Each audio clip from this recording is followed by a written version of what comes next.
I often think about my trips to Saxon, Wisconsin when I was a kid and seeing the cows that my distant family has raised.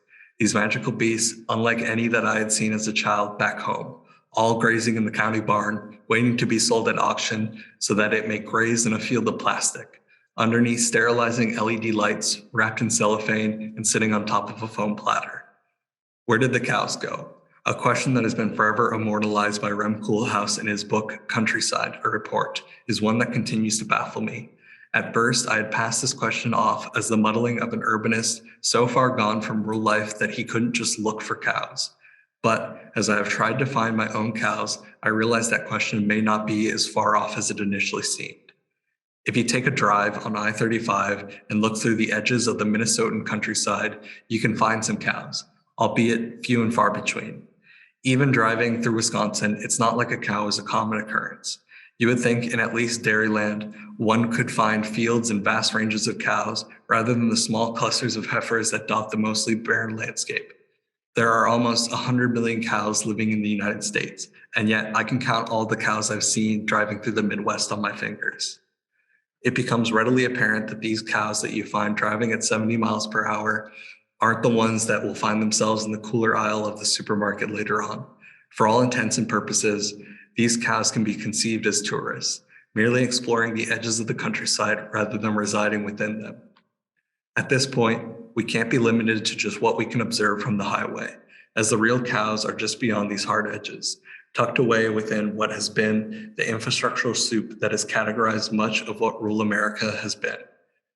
What the cows have defined as their home are living en masse within machines, mega infrastructures that might as well be categorized as their own city for animals. Heavily repeatable to the point of infinity, cows are absorbed into a linear system that has conceived them to be machines that produce mostly meat, bypassing the traditional roles of pre-industrialized livestock. It's just beyond the tree line, past the point of view from the daily commuter, that countryside to the metropolite becomes out of sight and out of mind. When you consider that every day for a city the size of London, enough food for 30 million meals must be produced, imported, sold, cooked, eaten, and disposed of again, and that something similar must happen every day for every city on earth, it's remarkable that those of us living in them get to eat it all. Eating is a spatialized act. That consuming something takes land, energy, and transportation across time and space to get from the farm to the city to the grocery store and from your plate to your mouth. There have been architectures of infrastructure that have been created for this process to even work.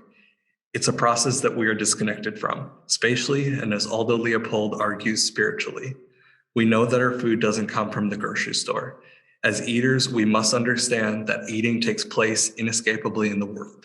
That is inescapably an agricultural act, and how we eat determines to a considerable extent how the world is used.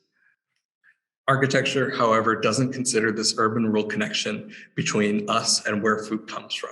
As designers, we are mainly focused on cities and the people that live within them, often constraining architecture to an urban and by proxy a human-centered clientele.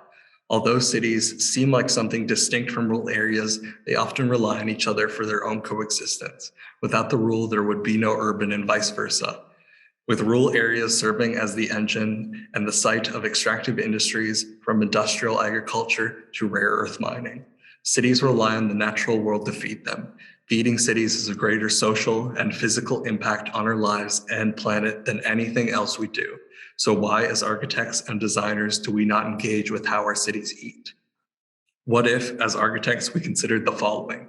What if we thought about animals and the experiences they have within the built environment just as much as we did with humans?